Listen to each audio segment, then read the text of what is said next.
ressemble. Il est le Dieu de gloire, élevé dans les cieux.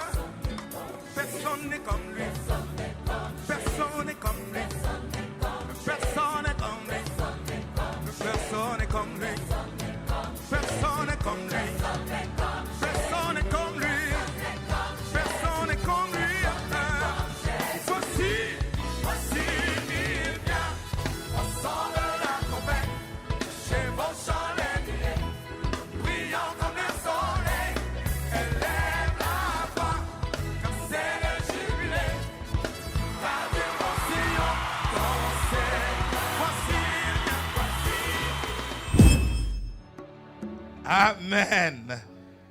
Que le nom de notre Seigneur soit loué et que sa grâce infinie vous soit accordée. Prenons place. Contrairement à nos pratiques cultuelles, nous commencerons par la prédication avant d'être invité à la table du roi. Parce que Dieu m'a mis à cœur de parler à l'Église de la puissance qu'il y a dans la Sainte Seine. La puissance qu'il y a dans la Sainte Seine. Et dans cette table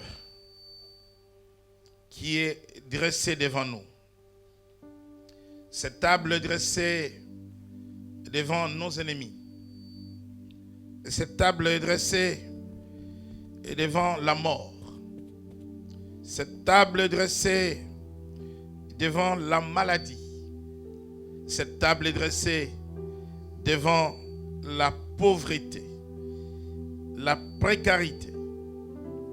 Elle est dressée devant toute forme de souffrance. Mais en elle, il y a le pardon des péchés. En elle, il y a la vie.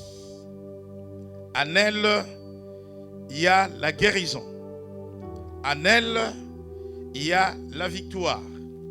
En elle, il y a le miracle. Et laissez-moi vous dire que vous ne pouvez pas voir, imaginer la puissance qui est cachée derrière cette table. Mais je vais vous inviter à découvrir avec moi, à voir avec moi, à toucher avec moi, à vivre avec moi ce jour la puissance cachée de la Sainte Seine, la communion, le repas du Seigneur. Qu'est-ce qu'il y a réellement dans le pain? Qu'est-ce qu'il y a réellement dans le vin? C'est de cela que le Seigneur, ce jour, vient nous parler. Prions le Seigneur. Seigneur, il y a une table ce jour dressée devant nous, dressée devant ton peuple.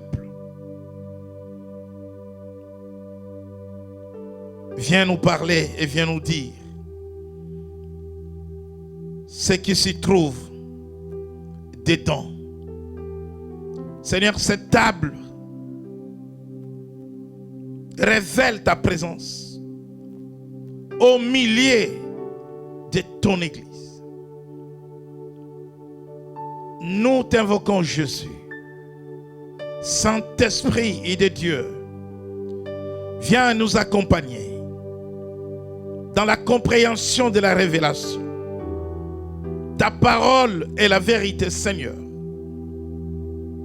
Sanctifie ton peuple par la vérité. Prions ainsi dans le nom de Jésus, notre Seigneur et Sauveur, à la gloire du Père. Amen. Amen.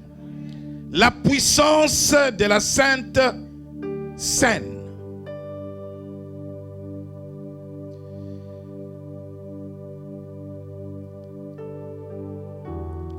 La Seine, elle est sainte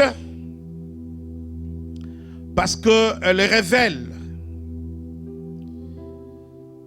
la sainteté de Dieu. Un repas saint, un menu saint,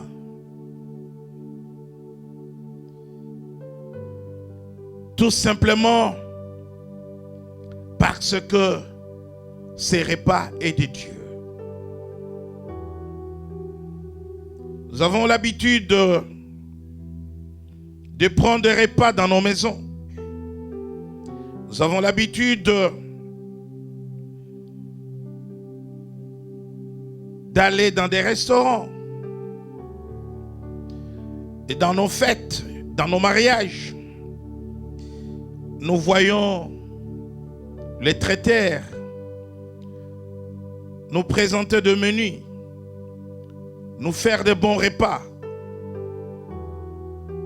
Et nous en mangeons.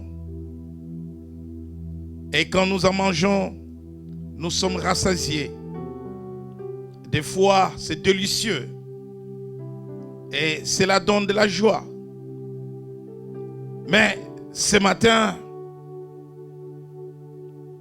un traiteur pas comme les autres.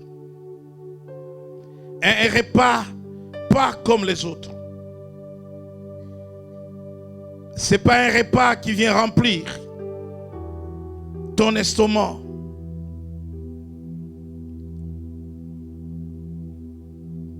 Ce n'est pas une nourriture ordinaire.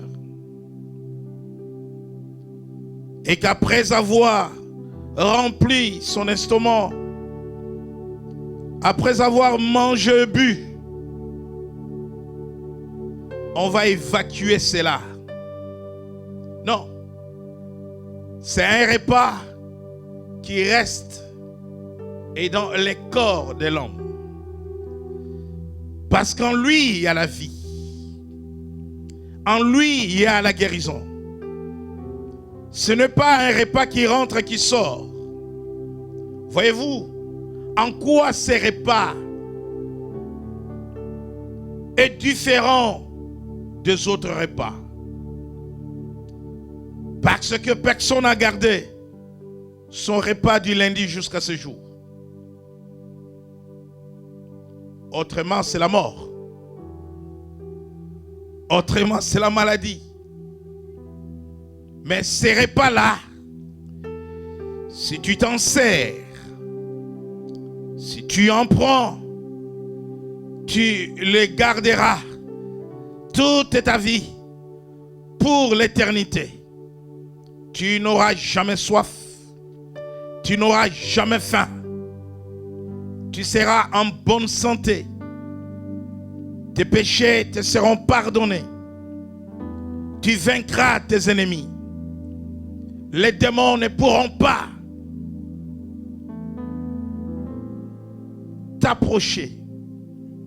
Car ce repas, une fois en toi, brise les chaînes, fait fuir les démons, toutes les puissances sataniques. Satan lui-même ne supporte pas la présence de ces choses en nous. Parce que ces choses, ils donnent la vie.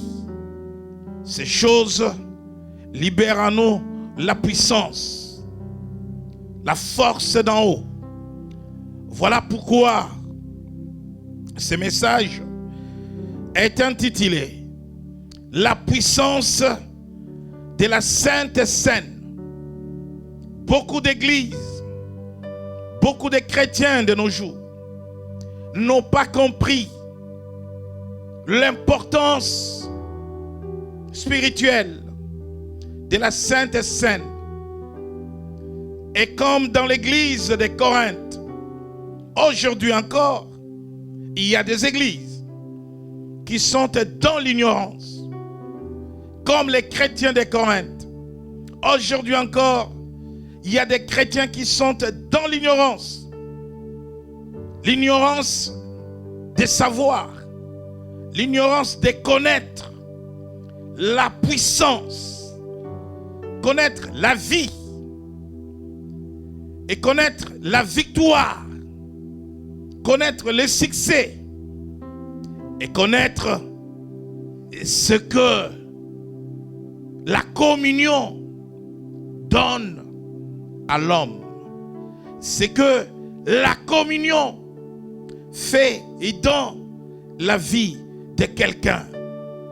Bien-aimé dans le Seigneur, laissez-moi lire avec vous l'évangile de Matthieu au chapitre 26. Lecture de l'évangile de Matthieu, chapitre 26, du verset 26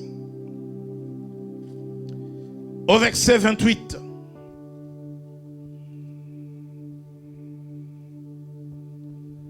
Matthieu chapitre 26, du verset 26 au verset 28, je lis la parole au nom de Jésus. Pendant qu'il mangeait, Jésus prit du pain, et après avoir rendu grâce, il le rompit et le donna aux disciples en disant : Prenez, mangez, ceci est mon corps. Il prit ensuite une coupe, et après avoir rendu grâce, il la leur donna en disant : Buvez-en tous, car ceci est mon sang, le sang de l'alliance qui est répandu pour plusieurs pour la rémission des péchés. Amen. Le Seigneur est à table avec les disciples. Et ici, alors qu'il avait l'habitude de manger avec ses disciples, ce n'est pas la première fois qu'il va partager un repas avec ses disciples. Mais cette fois-là, c'est un repas particulier. Et il leur révèle l'essence et la signification spirituelle de ces repas. Ils avaient l'habitude de prendre ce pain. Ils avaient l'habitude de prendre le vin. Ils avaient l'habitude de manger du pain. Mais ce jour-là, il leur dit, le pain que vous prenez maintenant, ce n'est pas votre pain habituel. Ce n'est pas la manne qui est tombée du ciel, que Dieu a donné à vos pères dans le désert. Ce n'est pas le pain que vous aimez du boulanger du coin. Ce n'est pas le pain traditionnel. Ce n'est pas le pain de mie. Mais c'est mon corps. C'est mon corps. Mangez ceci. Ce pain est mon corps. Et il leur dira ensuite, après avoir pris une coupe et rendu grâce, il dit maintenant buvez ce vin. Ce vin est mon sang. Mais il dit, le sang de l'alliance qui est répandu pour plusieurs pour la rémission des péchés. Parce que le sang des animaux ne pouvait pas rendre l'homme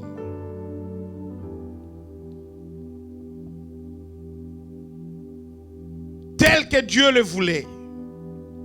Parce que le sang des animaux maintenait l'homme dans l'imperfection il a plu à Dieu de prendre la forme humaine, alors que toute la plénitude de Dieu habita en l'homme.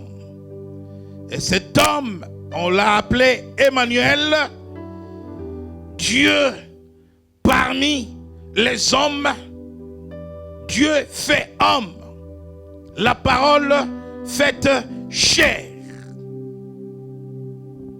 Dans l'évangile de Jean au chapitre 6, là encore le Seigneur se révèle comme étant le pain de Dieu venu du ciel. Évangile de Jean, chapitre 6. Nous lisons du verset 47 au verset 58. En vérité, je vous le dis, celui qui croit en moi a la vie éternelle. Je suis le pain de vie. Vos pères ont mangé la manne dans le désert et ils sont morts. C'est ici le pain qui descend du ciel, afin que celui qui en mange ne meure point. Je suis le pain vivant qui est descendu du ciel. Si quelqu'un mange de ce pain, il vivra éternellement. Et le pain que je donnerai, c'est ma chair, que je donnerai pour la vie du monde. Là-dessus, les Juifs discutaient entre eux, disant, « Comment peut-il nous donner sa chair à manger ?» Jésus leur dit, « en vérité, je vous le dis, si vous ne mangez la chair du Fils de l'homme, et si vous ne buvez son sang, vous n'avez point la vie en vous-même. Celui qui mange ma chair et qui boit mon sang a la vie éternelle, et je le ressusciterai au dernier jour. Car ma chair est vraiment une nourriture, et mon sang est vraiment un breuvage. Celui qui mange ma chair et qui boit mon sang demeure en moi, et je demeure en lui. Comme le Père qui est vivant m'a envoyé, et que je vis par le Père, ainsi celui qui me mange vivra par moi. C'est ici le pain qui est descendu du ciel, et il n'en est pas comme de vos pères qui ont mangé la manne et qui sont morts. Celui qui mange ce pain vivra éternellement. » Amen. Celui qui mange mon corps et celui qui boit mon sang vivra éternellement. Cette parole était dure. Dure à comprendre. Ce n'est pas le pain que vous mangerez pour être rassasié. Ce n'est pas le pain que vous mangerez parce que vous avez faim. Mais c'est le pain que vous mangerez pour la vie. C'est le pain que vous mangerez pour votre santé. C'est le pain que vous mangerez pour votre guérison. Le sang que vous buvez pour la rémission des péchés. Le Seigneur se révèle comme étant le pain qui est venu du ciel. Mais avant que je revienne sur cela, allons dans le livre de Genèse. Genèse au chapitre 14.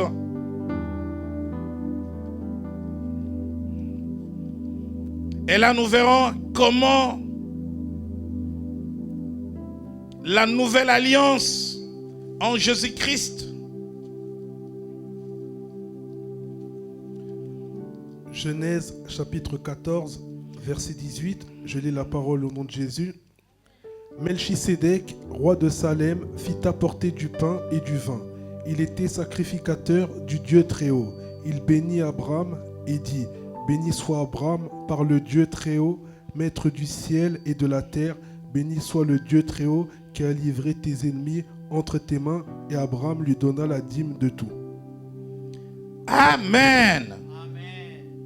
Abraham revint de la guerre parce qu'on lui annonça une triste nouvelle selon laquelle son frère, son neveu Lot, était fait otage. Et l'histoire de prise d'otage ne commence pas aujourd'hui. Et Abraham devrait aller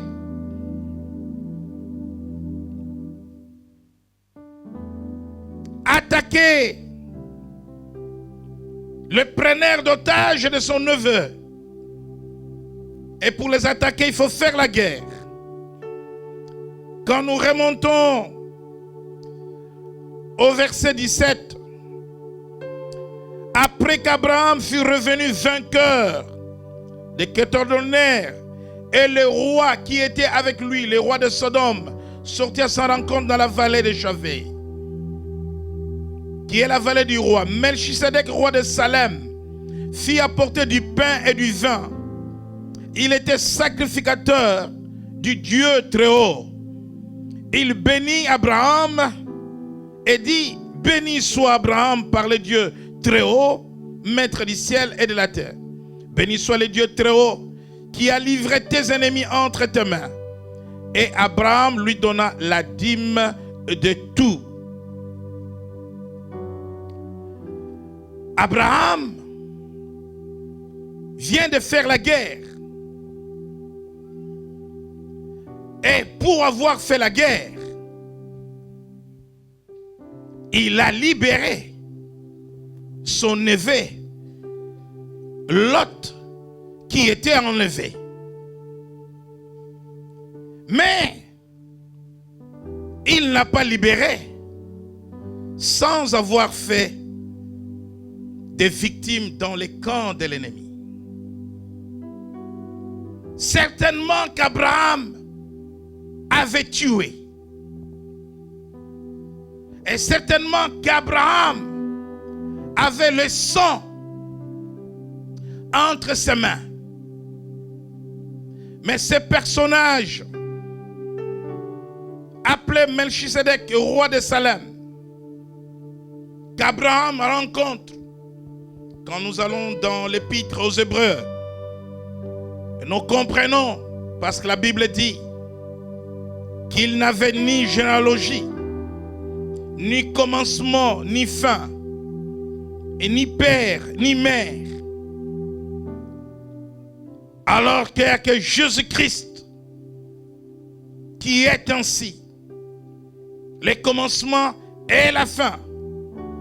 Et le personnage de Melchisedec nous fait toujours penser à la personne de Jésus.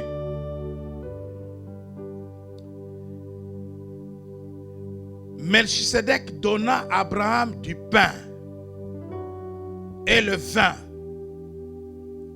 Donc Abraham en son temps, pas encore dans la nouvelle alliance. Et vous savez que l'alliance abrahamaïque, l'alliance que Dieu avait conclue avec Abraham, était une alliance perpétuelle, fondée sur la grâce et non sur la loi. Il reçoit le pain, il reçoit le vin, le symbole de la mort de notre Seigneur, le symbole du corps du Seigneur et le symbole du sang du Seigneur. Parce qu'Abraham avait le sang entre ses mains, il vient de faire la guerre. Il avait besoin, n'est-ce pas, de recevoir la rémission de ses péchés. Dans l'Ancien Testament, quand quelqu'un venait de tuer un innocent, pour expier le meurtre, pour expier la malédiction, le meurtrier devrait être tué de manière à ce que son sang enlève la malédiction. Mais ici, Abraham, qui est en alliance avec Dieu, ne sera pas regardé comme un meurtrier. Mais Dieu lui-même lui donne le pain et le vin pour qu'il obtienne la rémission de ses péchés, le pardon de ses péchés. Le pain lui donnant le pardon de ses péchés et la force de panser ses blessures. Quand nous allons dans le livre du prophète Ésaïe, Et là, nous comprendrons ce que le Père offre à chacun d'entre nous quand nous prenons la Sainte Seine, Ésaïe chapitre 53. Voici les mystères du pain. Ésaïe chapitre 53, verset 4 Ésaïe 54. et 5. Ésaïe 53, versets 4 et 5, nous avons la parole au nom de Jésus. Cependant, ce sont nos souffrances qu'il a portées, c'est de nos douleurs qu'il s'est chargé. Et nous l'avons considéré comme puni, frappé de Dieu et humilié. Mais il était blessé pour nos péchés, brisé pour nos iniquités. Le châtiment qui nous donne la paix est tombé sur lui. Et c'est par ses meurtrissures que nous sommes guéris. Amen. Le pain offre la guérison. Le pain offre la guérison. Le pain offre le renouvellement de nos forces. Parce que le corps du Seigneur à la croix a été brisé. Le corps du Seigneur à la croix a été maîtrisé. Le corps du Seigneur à la croix a souffert. Ce qui se passe dans le mystère du pain, qui est le corps du Seigneur, à chaque fois que nous nous approchons de la table du Seigneur, que nous prenons le pain, si nous sommes malades, si nous sommes infirmes, si nous sommes menacés par les démons, par des esprits impurs, si nous sommes oppressés, tout ce que le Seigneur a porté à la croix, la malédiction, dans le livre des Galates, au chapitre 3, verset 13, la Bible dit que Jésus a porté à la croix toute malédiction pour que nous soyons bénis. Jésus a amené à la croix toute maladie qui existe dans l'homme, dans tout homme et tout l'homme. Jésus a apporté à la croix toute souffrance de l'homme. Si tu es malade, sache que cette maladie a été apportée à la croix. Et dans le pain que nous prenons, parce que dans le corps du Seigneur, le corps brisé, la mort a été brisée, la maladie a été brisée, tout a été brisé. Et Jésus a enlevé tous les fardeaux, toutes les maladies dans le corps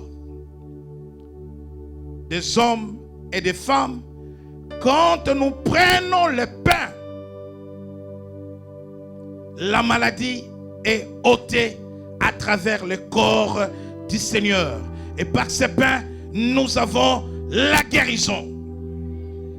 Le pain que nous prenons est le corps du Seigneur. Et c'est pour cela qu'il dit à l'église que vous vous souviendrez de moi à chaque fois que vous serez ensemble. Prenez la communion.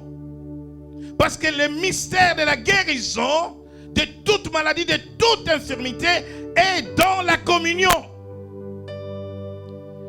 Et dans cette communion, il y a aussi le mystère du vin. Le vin représente le sang de notre Seigneur. Le sang qui nous a lavés de toute iniquité. C'est par le sang que nous avons reçu le pardon de nos péchés. Et quand nous prenons le vin, quand nous prenons la communion, le sang de Jésus vient nous laver de nos péchés, de nos fardeaux, de nos iniquités. Dans le livre de Lévitique au chapitre 17, verset 11, savez-vous que la vie est dans le sang? Lévitique chapitre 17, verset 11. Lévitique chapitre 17, verset 11, je lis la parole au nom de Jésus. Car l'âme de la chair et dans le sang. Je vous l'ai donné sur l'autel afin qu'il servît d'expiation pour vos âmes, car c'est par l'âme que le sang fait l'expiation. Amen. Le sang de Jésus n'est pas un sang ordinaire. Le sang des animaux était impuissant de nous rapprocher de notre Dieu. Le sang des hommes n'est pas le sang de Jésus. Ceux qui font des sacrifices humains meurent comme leurs victimes. Les sorciers boivent le sang humain. Les satanistes boivent le sang humain. Mais ce sang ne leur donne pas la vie éternelle. Ce sang ne leur guérit pas de leur maladie. Ils finissent par mourir. Mais nous avons la vie éternelle. Parce que le sang que nous buvons, c'est le sang du Seigneur lui-même. Le sang de Christ. C'est le sang qui lave toute iniquité, tout péché. Et c'est par ce sang que nous recevons la rémission de nos péchés. Je voudrais tout simplement te dire que dans cette nourriture qui va être servie tout à l'heure, il y a la vie, il y a la puissance. Dans le livre de 1 Corinthiens au chapitre 11, 1 Corinthiens chapitre 11, verset 23, à partir du verset 23. Car j'ai reçu du Seigneur ce que je vous ai enseigné. Ce que le Seigneur Jésus, dans la nuit où il fut livré, prit du pain et après avoir rendu grâce, le rompit et dit : Ceci est mon corps qui est rompu pour vous. Faites ceci en mémoire de moi. De même, après avoir soupé, il prit la coupe et dit : Cette coupe est la nouvelle alliance en mon sang.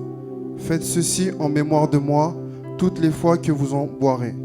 Car toutes les fois que vous mangez ce pain et que vous buvez cette coupe, vous annoncez la mort du Seigneur jusqu'à ce qu'il vienne. C'est pourquoi celui qui mangera le pain ou boira la coupe du Seigneur indignement sera coupable envers les corps et les sangs du Seigneur. Que chacun donc s'éprouve soi-même, et qu'ainsi il mange du pain et boive de la coupe.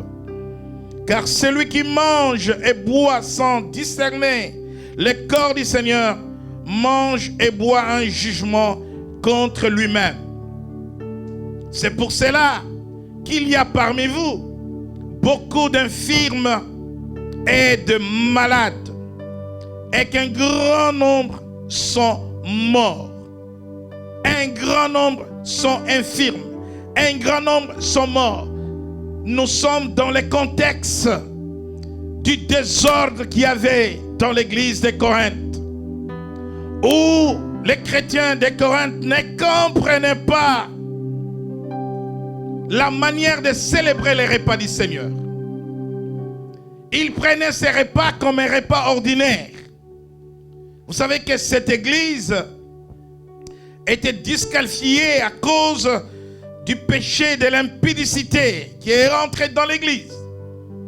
Et sans discernement, les chrétiens de Corinthe se permettaient de prendre le vin jusqu'à devenir ivre, à prendre le pain jusqu'à remplir les estomacs. Mais le but n'est pas de remplir son ventre, car il ne s'agit pas du pain du boulanger. Il s'agit du corps du Seigneur, discerné dignement après s'être repenti de ses péchés, se présenter devant lui sans tache, se présenter et devant lui dans une attitude d'adoration, parce que cette table est aussi un couteau à double tranchant. Celui qui ne marche pas et dans la vérité, celui qui vit dans les désordres, celui qui est dans la sorcellerie, dans l'occultisme et dans le mensonge, dans l'impudicité, dans l'adultère, qui ose s'approcher de la table du Seigneur, attire la malédiction sur sa vie, attire la maladie sur sa vie. Elle guérit, elle libère. Il y a de la puissance pour guérir, il y a la puissance pour délivrer, mais il y a de la puissance pour donner la maladie, il y a la puissance pour donner la mort. La mort, la maladie, pour celui qui vient indignement. Amen. Amen. Parce que dans le pain, il y a un élément de la malédiction. Dans Genèse, quand Dieu a rendu un certain nombre de jugements à l'homme, dans le pain, il y a la vie. Mais dans le pain, il y a le jugement aussi. Le jugement de Dieu. Dans Genèse au chapitre 3, verset 19, il dit, c'est à la sueur, il parle à l'homme, c'est à la sueur de ton visage que tu mangeras du pain jusqu'à ce que tu retournes dans la terre d'où tu as été pris. Donc le pain a un aspect de la guérison, mais le pain a aussi un aspect du jugement de Dieu. C'est à la sueur de ton front que tu mangeras et du pain. Je suis là ce matin pour ne pas vous conduire dans les jugements sévères de Dieu, mais je suis là ce matin pour vous dire que cette table n'est pas une table ordinaire. Je suis là ce matin pour vous dire que ce vin n'est pas le vin venu du sud de la France. Ce n'est pas du rouge, Bordeaux et que sais-je encore. Mais c'est le sang de notre Seigneur. Parce que la vie est dans le sang. Si le sang du Seigneur rentre en toi, l'esprit de mort s'éloigne de toi. Si le sang du Seigneur rentre à toi, tu as la vie. Parce que la vie est dans le sang. Si tu es baptisé,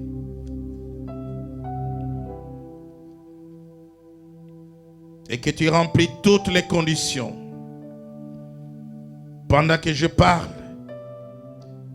pense à ta relation avec le Seigneur.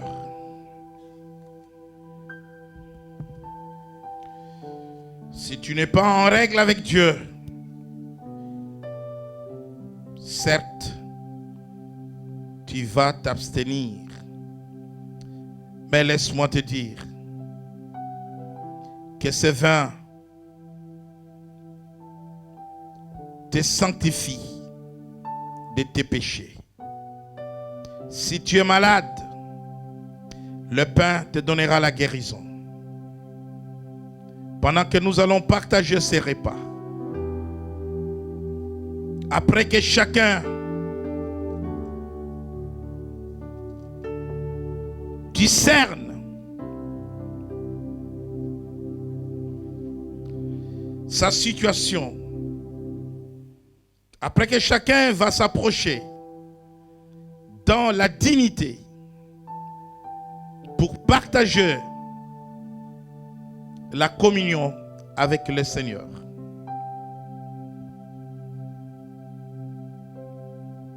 tu peux te repentir de tes péchés. Tu peux libérer ton cœur au pardon, afin que Satan n'ait pas l'avantage sur toi. Ceci est le sang de l'alliance que Dieu a ordonné pour vous. L'aspersion avec le sang sur le tabernacle était utile. C'est ce qui nous est enseigné dans l'Épître aux Hébreux. Ouvre ton cœur à l'action du Saint-Esprit. La Bible dit que le Saint-Esprit vous convaincra de vos péchés. Le Saint-Esprit vous convaincra de vos péchés. Le sang de Jésus est donné pour vous purifier, vous rendre purs. Et le corps du Seigneur est donné pour nous guérir par ce maître su. Fermons nos yeux.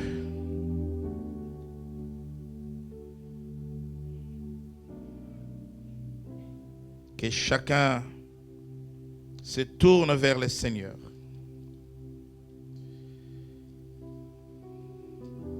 Pendant que nous nous préparons, que chacun se tourne vers le Seigneur. Un temps de réflexion, de repentance. Un temps du pardon. Un temps de réconciliation avec Dieu, mais aussi avec les hommes. L'Éternel est mon berger, je ne manquerai de rien. Il me fait reposer dans de verts pâtirages. Il me dirige près des eaux paisibles. Il restaure mon âme. Il me conduit dans les sentiers de la justice. À cause de son nom, quand je marche dans la vallée de l'ombre et la mort, je ne crains aucun mal, car tu es avec moi.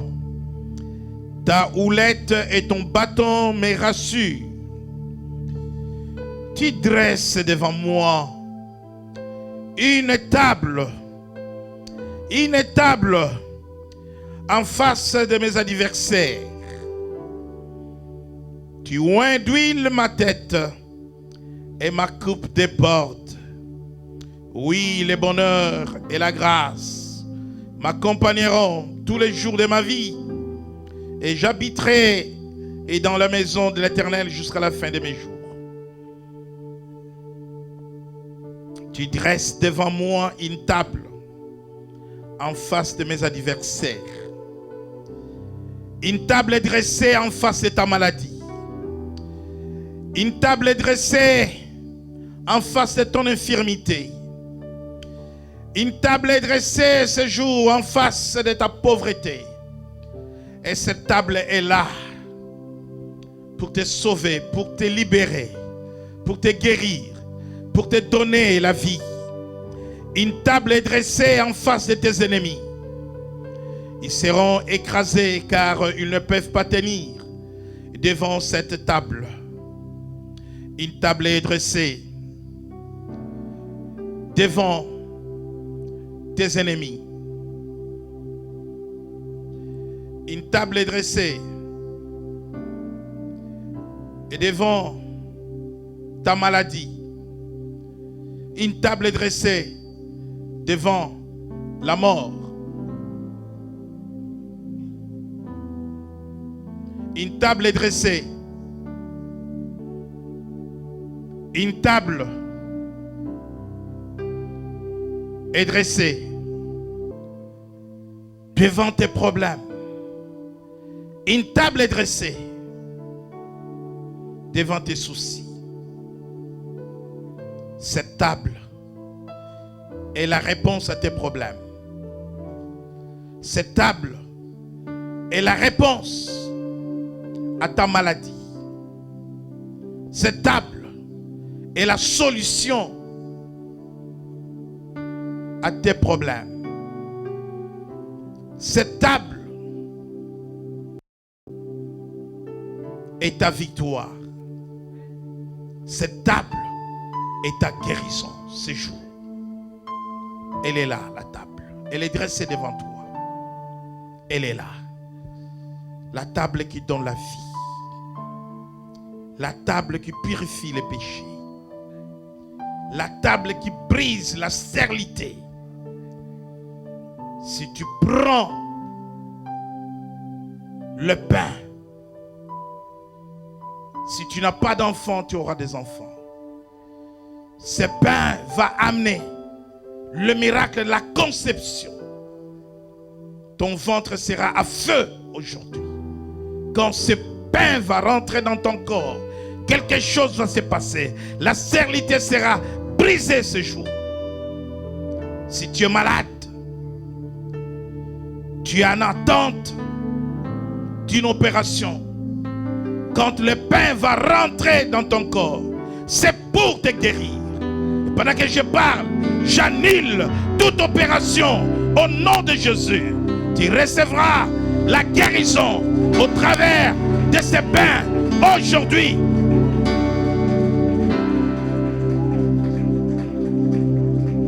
Ce pain va sécher les kystes. Ce pain va sécher les fibromes. Ce pain va ôter toute maladie dans le corps.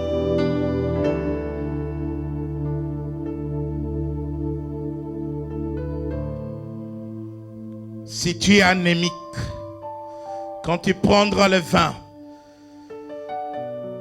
ton sang sera remplacé aujourd'hui. Parce que le sang de Jésus va rentrer dans ton corps. Le sang de Jésus va circuler dans tes veines.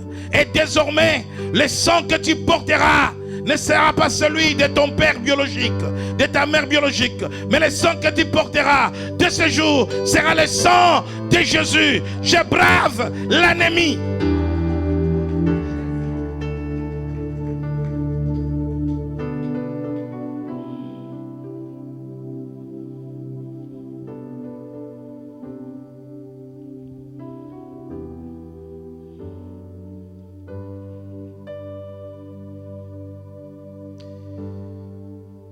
Merci pour ce temps de repentance. Merci pour ce temps de réconciliation avec Dieu. Mais aussi avec l'autre ou les autres.